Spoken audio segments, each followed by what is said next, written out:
Two men watched the same quarterback throw the same passes. One said he'd seen enough and didn't think he was good enough to start. The other said he was blown away. One of these men has spent 6 months repeating the exact same criticism without a single new example. The other sits in a film room every single day and rewinds tape for a living. By the time you finish watching this, you won't be wondering if Shedeur Sanders can win the starting job. You'll be wondering why an entire league convinced itself it was even a question in the first place. This isn't about hype or hope or a father's pride in his son. This is about what happens when the people closest to the evidence and the people closest to the microphone are telling completely different stories about the same player. And more importantly, it's about which one you should actually believe. Let's start with what you're about to hear because it sets up everything that follows. A quarterback coach for the Cleveland Browns sat down in front of cameras and described a player who, during a walkthrough, not even a live rep, just a walkthrough, identified that a post safety was sitting on the crosser before the play was halfway developed. Then he threw the ball over the top. The coach didn't just say it happened. He said he was blown away, not impressed, not encouraged, blown away.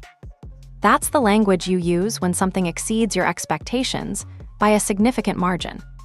Now in the same city, in the same building, covering the same team, a beat reporter has spent the last 6 months saying almost the exact same thing on repeat. I've seen enough and I've heard enough. I don't think he's good enough to start for this team. I've seen enough. I've heard enough. Same words, same rhythm, same conclusion.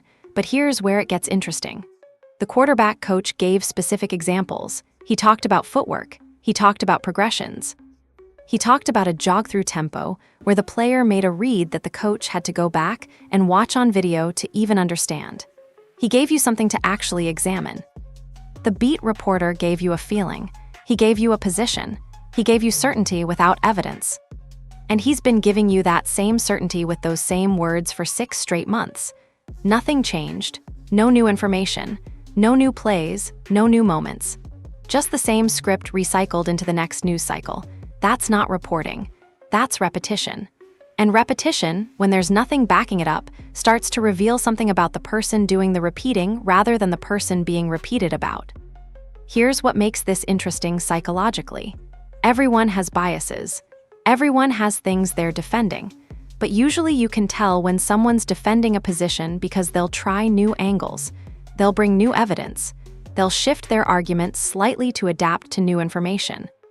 When someone uses the exact same words for 6 months without variation, without example, without any new detail, they're not updating their position based on evidence.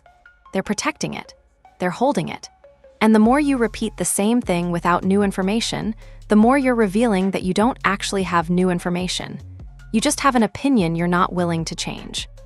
The QB coach, meanwhile, keeps going back to the same clips, but he's not repeating himself. He's deepening his point. He's taking you into the film room. He's showing you the moment where his own expectation was exceeded. He's describing in technical football language what he actually observed. And every time he does it, he's adding detail. He's explaining footwork. He's explaining progressions. He's explaining the speed of his decision-making relative to what you'd typically see from a rookie quarterback. Think about the difference between those two approaches. One is accumulating evidence and walking you deeper into understanding. The other is defending a position by repeating it. One is the language of someone who watched film and was surprised by what they saw. The other is the language of someone who made a prediction and is now committed to defending it no matter what happens next. The thing is, both of these men are talking about the same player in the same building. They're watching the same practices. They're in the same city. They have access to similar information. So why are they arriving at completely opposite conclusions? The answer isn't that one of them is lying. The answer is that they're using completely different standards of evidence. One is basing his assessment on what he observes every single day in a controlled environment where the stakes are high and the evaluation is relentless. The other is basing his assessment on what he feels after watching games and practices and interviews from a distance. And here's the part that matters. In professional football, there's actually a significant difference between those two positions. A beat reporter's job is to cover the team, to write the story, to engage the audience. A quarterback coach's job is to evaluate the player and answer for that evaluation. If he's wrong about Shedeur Sanders, it reflects on his ability to develop quarterbacks. If a beat reporter is wrong, he just writes the next story. The stakes are different. The incentives are different. The accountability is different. So when the QB coach gets blown away by something he sees on film, he's reporting something he has to stand behind. When the beat reporter says he's seen enough, he's offering an opinion he can always revise later without much consequence. One of these men is building a case. The other is building a narrative. And as you're about to see, those are two very different things. To understand where this contradiction comes from, you have to go back to April 2025. Shedeur Sanders walked into the NFL draft as one of the most statistically productive quarterbacks in college football. His completion percentage was elite. His accuracy under pressure was elite. His poise in collapsing pockets was elite. The numbers weren't a debate. Nobody was arguing about statistics. The production was there, the tape was there, and then something happened. He fell, not a little. Not a normal slide where a quarterback goes in the first round and it's considered a reach. He fell so far and so publicly that the slide itself became the story. And when a slide becomes the story, the narrative starts writing itself. The question shifted from, why did this player fall, to what's wrong with this player that caused him to fall? And once that question gets asked, the media machinery starts looking for an answer. The answer that circulated, the one that got repeated on every platform and every Cleveland media outlet, was simple. Shedeur Sanders didn't understand defenses. He couldn't read coverages. He wasn't mentally sophisticated enough to operate at this level. That was the script. And once a script gets written in sports media, it spreads like it's fact. It becomes the narrative framework that everything else gets filtered through. Here's the thing about scripts in media. They're useful. They're simple. They explain why something happened without requiring deep technical analysis. If a quarterback falls in the draft, the script gives you a reason to talk about. It gives you something to write. It gives you something to stand on when you're making arguments on television. And once you've publicly committed to a script, changing it becomes difficult. Because changing, it means admitting you were wrong about something you stated as fact. So Jason Lloyd, the beat reporter in Cleveland, latched onto the script. I've seen enough and I've heard enough. I don't think he's good enough to start for this team. That became his position. And then he had to defend it. Because once you state something publicly, once you put it on a platform where thousands of people see it, you have an investment in being right about it. Your credibility depends on it. Your audience remembers it. Other reporters reference it. And suddenly, you're not just reporting anymore. You're defending a position you've publicly staked your name on. The script made sense superficially. A quarterback falls in the draft. The script explains why. The script is simple enough to repeat on air. The script is vague enough that it's hard to disprove with specific examples. Can't read defenses. Can't understand coverage reads. Not mentally sophisticated. These are vague enough that almost anything can be interpreted as evidence of them. An incompletion? That's because he can't read the defense. A sack? That's because he doesn't understand the coverage. A completion to a receiver that could have been thrown to a different guy? That's because he made the wrong read. The script becomes unfalsifiable. It becomes the lens through which every single action is interpreted. And once you have a lens like that, you don't need new evidence anymore. You just need confirmation. You just need to watch practice and see what you expect to see, which is always what you're looking for when you're trying to confirm something you've already decided. But here's what's important. Nobody who actually knew Shedeur Sanders agreed with this script. His father, who coached him for years, didn't agree with it. His teammates didn't agree with it. The organization that drafted him didn't agree with it. And most importantly, the quarterback coach who watches his film every single day didn't agree with it. The script was written by people on the outside. The script was defended by people with a stake in being right. And the script was contradicted by everyone with actual evidence. Now, you could say maybe all those people are biased. Maybe his father is proud and can't see the truth. Maybe his teammates are being supportive. Maybe the organization is trying to justify the draft pick. But you can't say all of them are biased in the exact same way. You can't say they all have the same incentive to lie. You can't say they're all wrong about the same thing unless there's something fundamentally different between what they're observing and what the beat reporters are observing. And that's exactly what's happening. The beat reporters are operating from the outside, defending a script they committed to 6 months ago. The people actually in the building are operating from the inside, watching film every single day, and arriving at a completely different conclusion. One of these groups has evidence. The other has a narrative they're committed to. And the longer the narrative goes without new information, the more obvious it becomes which one is which. Let's get into the specific moment that the quarterback coach described, because this is where the technical details matter. He was watching a play in what he called a jog-through tempo. That's important language. A jog-through is a walkthrough. It's not a live rep. It's not full speed. It's players walking through their assignments, thinking about their reads, getting the mental reps down. It's the slowest, least game-like version of football possible. It's the moment when you're supposed to think the most because there's no pressure, no defense, nobody trying to hit you. In that moment, in that slow, thinking-focused environment, Shedeur Sanders identified that the post safety was sitting on the crosser.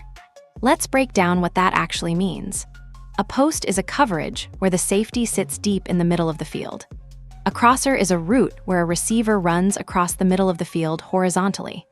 If the safety is sitting on the crosser, the quarterback shouldn't throw to the crosser because the safety is going to jump the route and intercept it. The correct read is to throw over the top to a different receiver because the safety can't defend both the crosser and the over-the-top route simultaneously. So in a jog-through, before the play was even halfway developed, Shedeur saw all of that. He saw the safety position. He understood what it meant.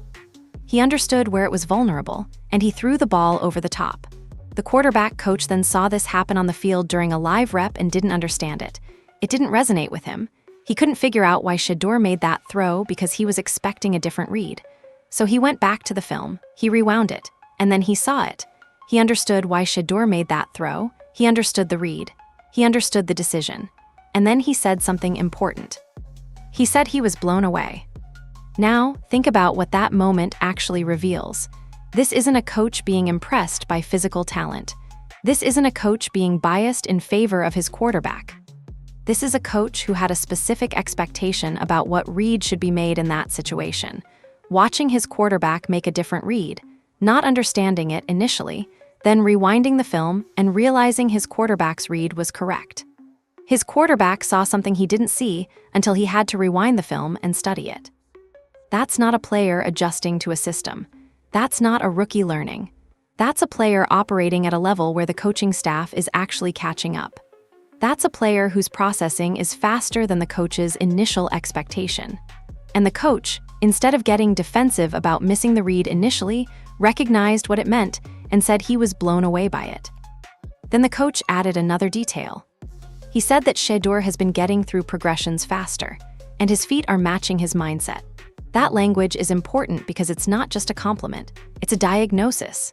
In NFL quarterback evaluation, when your feet match your mindset, it means the processing is happening before the snap. Your feet are already aligned with where your eyes are going. Your mechanics are already matched to your decision. That means the reads aren't reactive. They're not happening in real time as the play develops. They're anticipatory. They're happening before the snap. Most quarterbacks, especially rookies, are reactive. They see something develop and then react to it. Their feet catch up to their decision after the decision is made. Their body mechanics lag behind their thinking.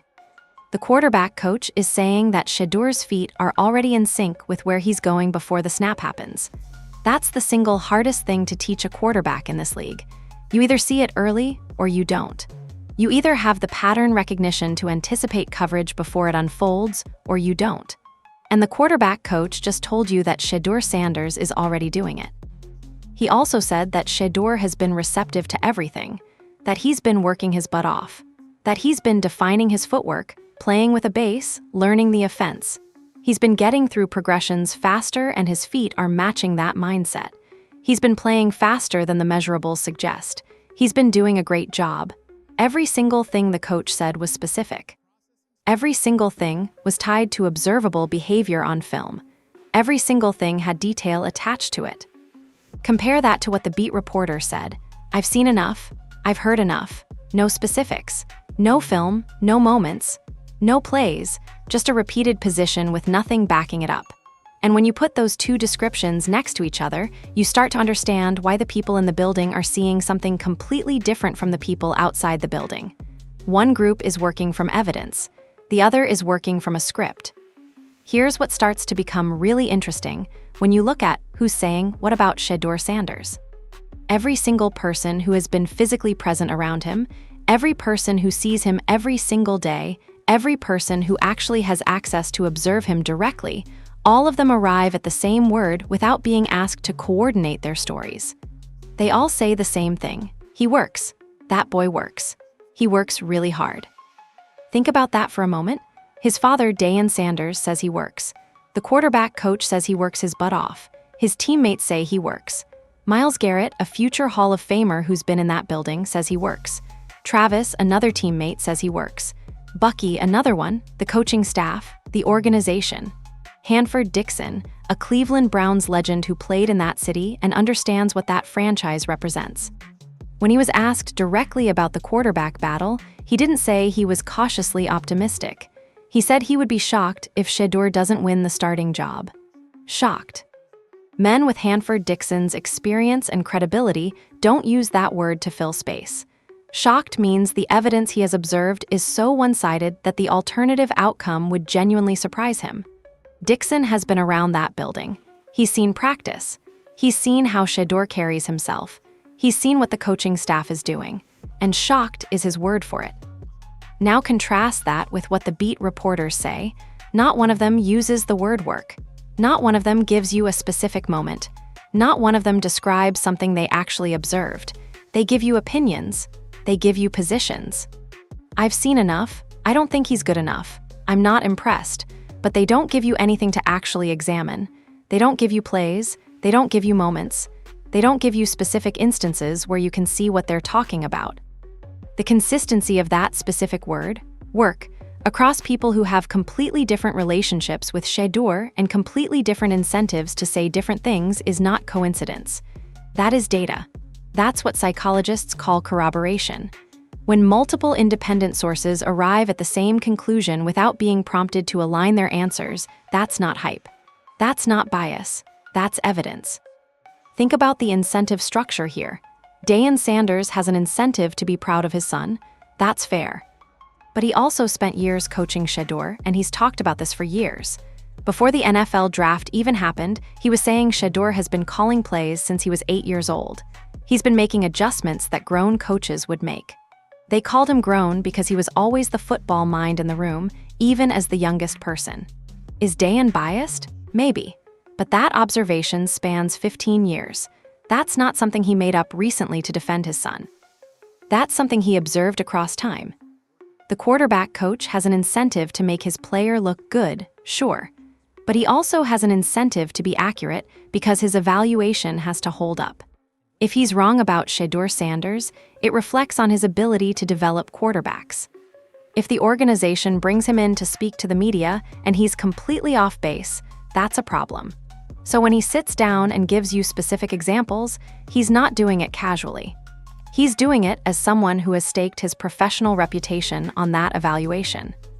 The teammates have an incentive to be supportive of each other, absolutely. But do they all get together and coordinate their stories? Do they all decide to say the word work every single time they talk about Shedeur? That's not realistic. People naturally describe what they observe. If they're all using the same word, work ethic, dedication, effort, it's because that's what they're actually observing. That's the thing that stands out about him in that building. Hanford Dixon has an incentive to be diplomatic. He's a legend. He's not going to bash players, but he could have been vague. He could have said he thinks Shedeur has a shot. Instead, he said shocked. That's not diplomatic. That's the language of someone who's seen something that makes the alternative outcome hard to believe. Now look at the beat reporters. What's their incentive? Their incentive is to have been right about the original prediction. Their incentive is to maintain their credibility as evaluators. So they repeat the same position because changing it would be admitting they were wrong. Their incentive is not to accurately assess Shedeur Sanders. Their incentive is to protect a position they publicly committed to 6 months ago. When you map out the incentives, when you look at who's talking and what they have to gain or lose, the picture becomes very clear. The people with the most to lose if they're wrong are telling you one thing. The people with a need to be right about an original prediction are telling you the opposite. One of those groups is operating from evidence. The other is operating from ego. There's a psychological concept called internal locus of control. It's the belief that your outcomes are shaped by your effort and your decisions rather than by what other people decide about you. Some people have a strong internal locus of control. When they fail, they ask themselves what they could have done differently. When they face criticism, they consider whether it's valid and adjust accordingly. When someone tells them they're not ready, they don't argue about it or perform for cameras. They go fix it. Other people have what's called an external locus of control. They believe their outcomes are determined by outside forces, by luck, by what other people think, by circumstances beyond their control. When they face criticism, their instinct is to defend themselves or perform differently to change the perception. They're focused on what people think rather than on what they actually are. When you watch how Shedeur Sanders responded to being told by an entire league that he wasn't ready, you were watching internal locus of control in its most functional form. The entire draft narrative was built around the idea that he couldn't do something. Can't read defenses. Can't understand coverages.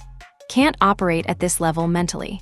That's a public, humiliating assessment from the entire professional football apparatus. That's something that would make most people either defensive or desperate to prove people wrong on camera. Shedeur didn't do that. He didn't deflect. He didn't perform for cameras. He didn't try to change the narrative in the media. He went to the film room. He fixed it. He stayed until the read was right. Then he came back the next day and did it again. That's not confidence. That's not arrogance. That's the behavior of someone who understands that what matters is what he actually can do, not what other people think he can do. Think about what that response reveals. If Shedeur was actually insecure about his ability to read defenses, you'd expect him to be desperate to prove it in practice. You'd expect him to be eager to show the media that they were wrong. You'd expect some kind of external validation-seeking behavior. Instead, he just worked. He just got better. He just kept walking. And here's where this gets psychologically interesting. The beat reporters who were criticizing him, the ones committed to the idea that he couldn't do something, they were operating from an external locus of control perspective. They were focused on what people think. They were focused on the narrative. They were focused on their own prediction being right, so they kept repeating it. They kept defending it. Because their whole position depended on other people believing it. Meanwhile, the people in the building with internal locus of control, the people focused on what's actually happening rather than what people think is happening, they just kept working. They kept evaluating based on what they saw. They kept developing the player. And they kept arriving at the same conclusion based on what they observed, not based on what they needed to be true. That contrast is important because it reveals something about the structure of this entire situation. One group is invested in being right about their prediction. One group is invested in actually developing a quarterback. One group has ego on the line. One group has professional competence on the line. Those are different things. And when you have different things on the line, you operate differently. When the quarterback coach goes back to rewind the film and sees something that makes him change his initial expectation, he's not defensive about it. He's not upset that he missed the read initially. He's blown away by what he saw. Because his job is to actually evaluate what's happening, not to defend what he predicted would happen. His locus of control is internal. His outcome depends on whether he's right about the player, not on whether other people believe him. When the beat reporter keeps repeating the same position for 6 months without new evidence, he's not trying to discover something new. He's trying to maintain something old. He's trying to keep his prediction alive. He's operating from an external perspective. His outcome depends on whether people believe what he's saying, not on whether it's actually true. And here's the thing. As time goes on, as the evidence keeps contradicting the position, the external locus of control person gets more defensive. They have to keep repeating because if they stop repeating, people will notice the position never changed and start questioning it.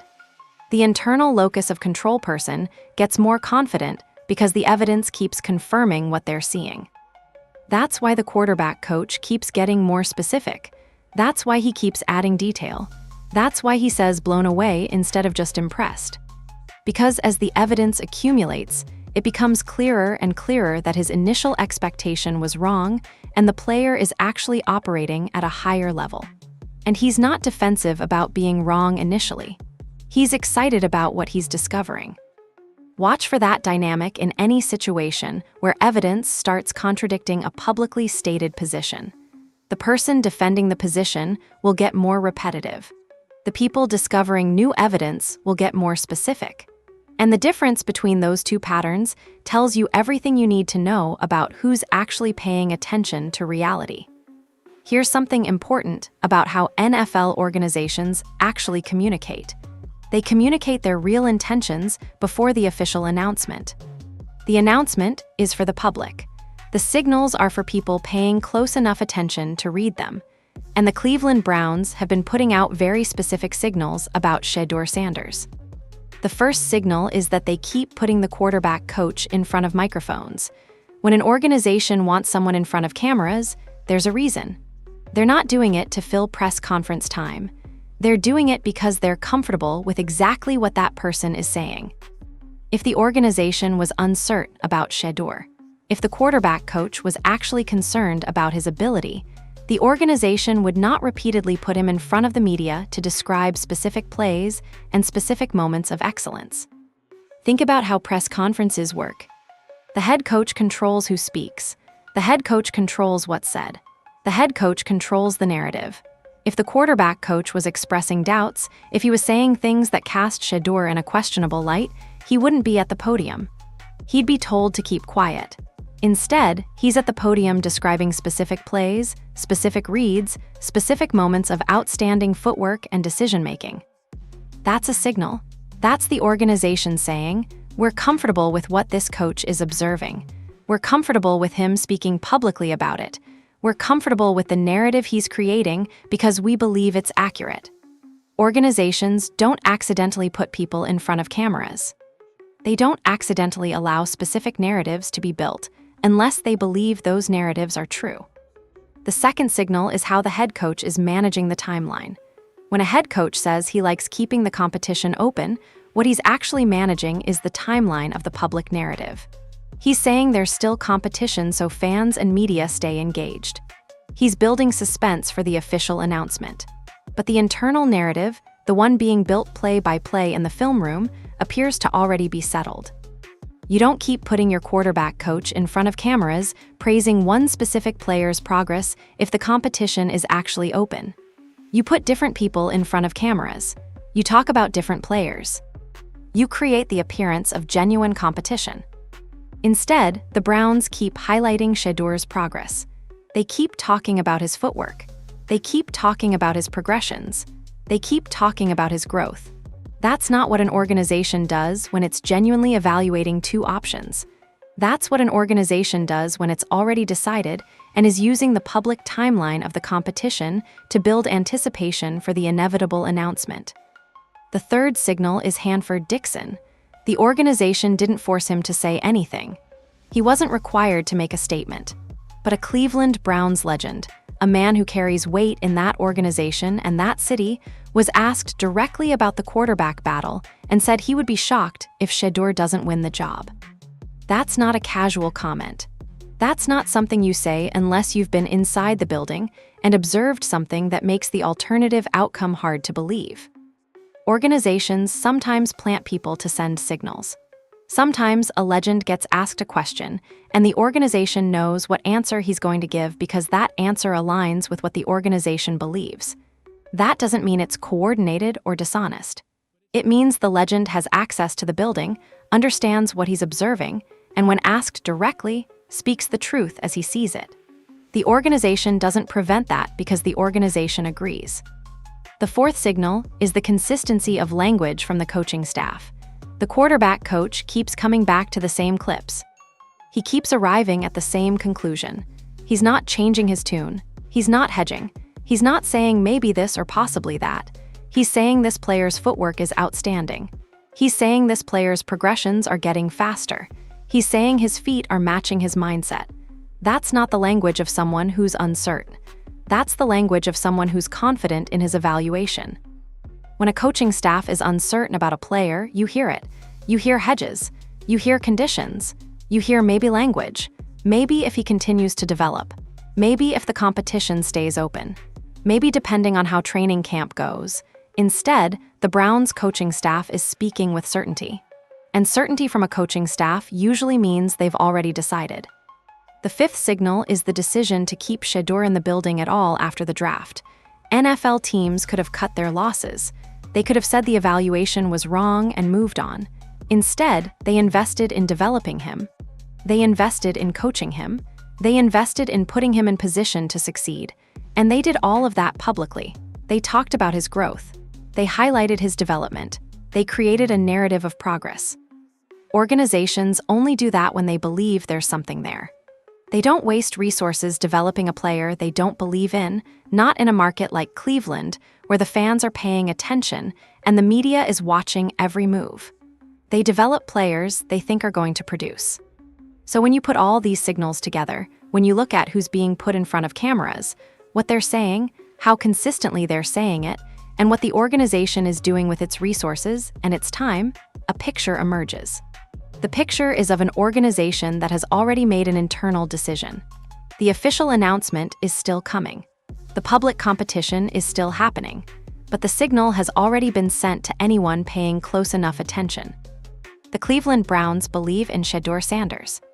Years before Shedeur Sanders ever put on an NFL uniform, before he ever threw a pass under the lights at Colorado, before he ever walked into the draft with questions about his ability to read defenses, his father said something about him that didn't sound like mythology. He said that Shedeur had been calling plays since he was 8 years old. He said he'd been flipping plays at the youth level. He said he was making adjustments that grown coaches would make. He said they called him grown because he was always the football mind in the room, even when he was the youngest person in it. Now you could dismiss that as a proud father being biased about his son. And sure, there's probably some of that. Fathers are proud. That's natural. But Deion Sanders is also a man who coached his son for years. He's not just talking about something he heard.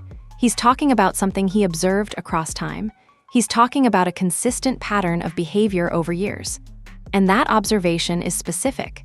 It's not about physical talent. It's not about arm strength or athleticism. It's about football intelligence. It's about seeing the game differently than other kids his age. Think about what it means for an 8-year-old to call plays. That means understanding the offense well enough to know what play should be run. That means reading the defense well enough to know whether that play will work against what the defense is showing. That means having the confidence to suggest something different than what the coach called. And then it means having the coaching staff respect that suggestion enough to listen to it. That's not something a normal 8-year-old does. That's something someone does who sees the game in a different way. And Deion, in describing this, wasn't using the language of hype. He was using the language of observation. He's a Hall of Famer. He's coached in the NFL. He knows what football intelligence looks like. And he was describing his son as having it at an age when most kids are still learning the basic rules. Now, fast forward to an NFL film room. The quarterback coach is watching a jog-through, a walk-through, the slowest possible version of football, and he sees Shedeur identify that a post safety is sitting on the crosser. He sees Shedeur throw the ball over the top. He initially doesn't understand it. He has to rewind the film. And then he understands what he saw, and he says he's blown away. That's the same thing. That's the same pattern. That's an 8-year-old identifying coverage reads that his coach had to think about. That's an NFL quarterback identifying coverage reads that his coach had to rewind the film to understand. The through line isn't a narrative being constructed. It's a mind that was always built for this level. The consistency of that pattern across time is important because it suggests that this isn't something new. Shedeur didn't suddenly figure out how to read defenses in the NFL. He's been reading defenses his entire life. He's been processing the game at a different level than his peers since he was 8. The NFL didn't teach him how to see the field. The NFL is just now catching up to something he's already been doing for 15 years.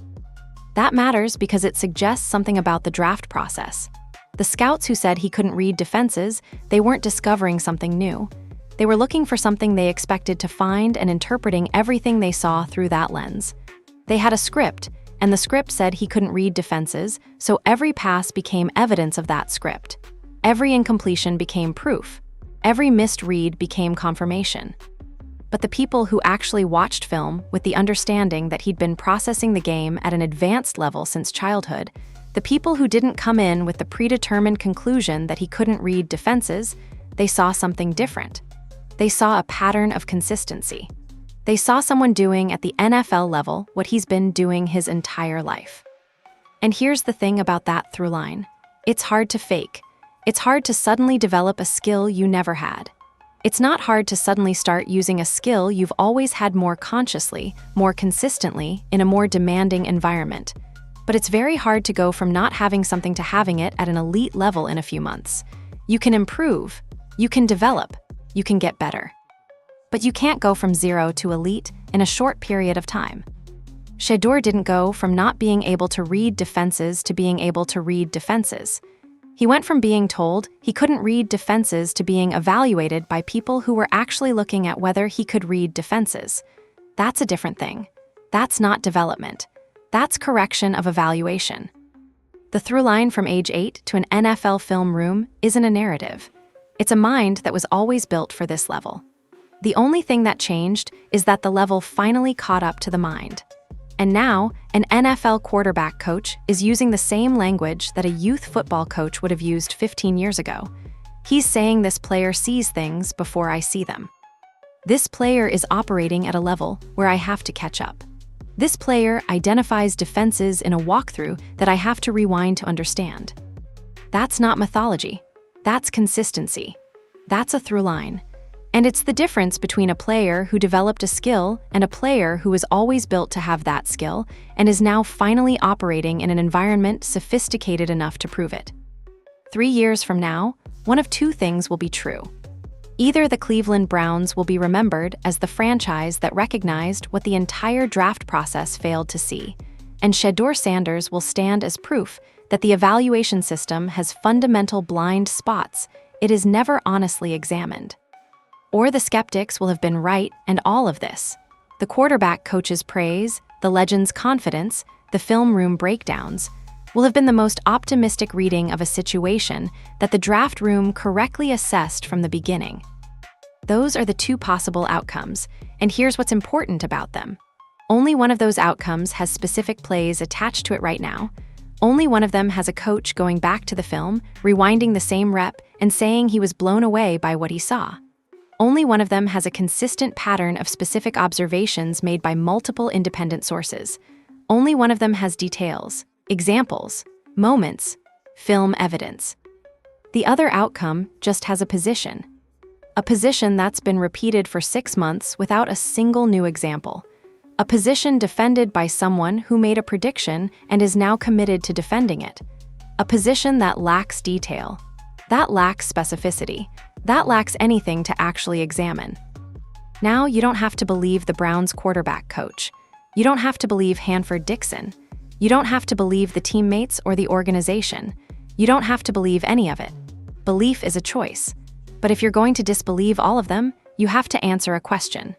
Why would all of these people, with completely different relationships to Shedeur and completely different incentives, all arrive at the same assessment of his work ethic and his football intelligence? Why would they all use the same language? Why would they all keep returning to the same observations? The skeptical position would have to explain that convergence.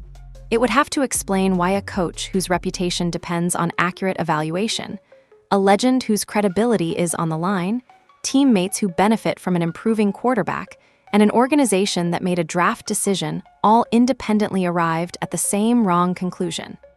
That's a much harder case to make than just repeating that you've seen enough and heard enough. Here's another question.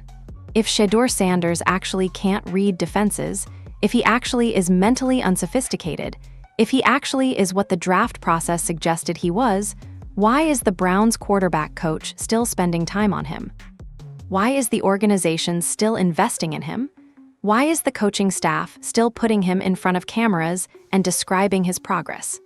If the evaluation was right and he's not capable, Why would professionals continue investing resources into developing him? The answer is they wouldn't. Organizations cut losses. They move on. They don't pretend to develop a player they don't believe in, not in a competitive environment where resources are limited and the stakes are high. If Shedeur was actually what the skeptics say he is, he'd be getting limited reps. He'd be second string. He'd be a late draft pick getting a learning curve timeline. Instead, he's being positioned for the starting job. The organization is using its most valuable resources on him. The coaching staff is putting him in front of the media to speak about his progress. That's a signal. That's what happens when an organization believes in a player. And you can dismiss that signal if you want. You can keep repeating what the beat reporters said. You can keep defending the draft narrative. But you're doing it in the face of contradicting evidence from multiple sources, all of it specific, all of it detailed, all of it from people who have more to lose if they're wrong than the skeptics do. Because that's the final thing that matters. The quarterback coach has to be right. His reputation depends on it. If he's wrong about Shedeur Sanders, it affects his career. Hanford Dixon has to be right. His credibility with the Cleveland community depends on it. The organization has to be right. Their draft decision depends on it. The teammates have to be right. Their quarterback's performance affects their outcomes. The beat reporters, they can be wrong. They can move on to the next story. They can write something different next week without consequence. Their incentives are not aligned with accuracy. Their incentives are aligned with being right about something they said. And when you're trying to protect a position rather than discover the truth, you're probably going to keep repeating the same thing rather than finding new evidence. So the question isn't really whether Shedeur Sanders will succeed.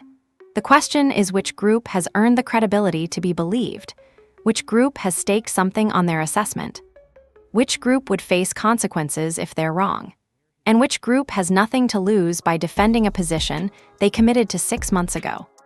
Because underneath all of it, past the draft slide and the recycled takes and the 6 months of the same sentence with no examples attached, there's a man who went to the film room every single day, who fixed his footwork without being told twice, who saw the post safety before the coach did and waited calmly for the coach to catch up to what he already knew.